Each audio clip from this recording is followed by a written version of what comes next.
Bonjour et bienvenue dans cette nouvelle vidéo de la série Intention photographique. Et aujourd'hui, on va parler de cette photo qui a été prise pour la série Natural. En fait, c'est une photo qu'on a réalisée dans une petite, vous voyez, dans une cascade qu'on a pas loin de chez nous, avec un fond où on pouvait y mettre un modèle. L'idée, en fait, l'intention de cette photo était vraiment d'immerger le modèle nu dans la nature. C'est-à-dire que je pense que vous l'avez trouvé, mais bien souvent, au cours de l'exposition qui a eu lieu, les gens cherchaient le modèle. Où était le modèle et qu'est-ce qui se passait dans cette photo? Comme on avait un point vraiment lumineux, si vous voulez, c'était légèrement en retrait par rapport au cours d'eau qui était en fait une petite cascade qu'on avait devant nous, j'ai placé le modèle dans cet endroit-là pour qu'elle puisse se fondre avec la nature. Je l'aurais mis dans la partie sombre, comme vous avez sur votre droite, vous auriez vu le modèle immédiatement. Bien que il y avait peu de lumière à cet endroit-là, donc peut-être qu'il se serait fondu aussi. Mais l'idée était vraiment de pouvoir créer en fait un univers où le modèle se mélange à la roche. Alors vous allez me dire comment j'ai pu trouver cette position.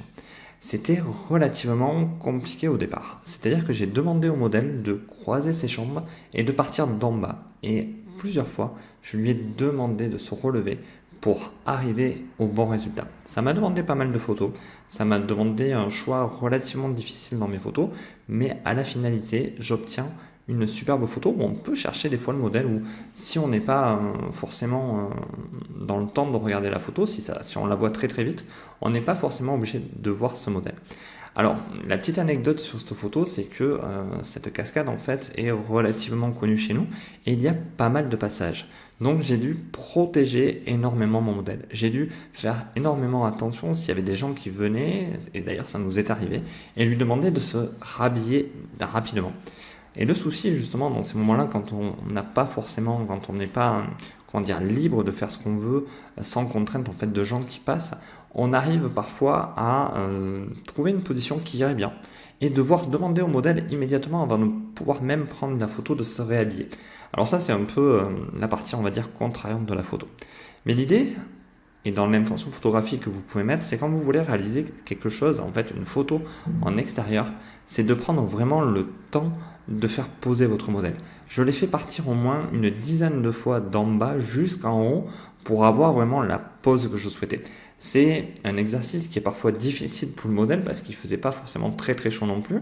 Et c'est surtout qu'en fait, comme vous voyez, elle a les pieds croisés, elle a les mains sur son ventre qui baissent, qui montent, et c'est pas vraiment un exercice d'équilibre très facile. Donc, il faut vraiment prendre le temps de faire ce genre de photos.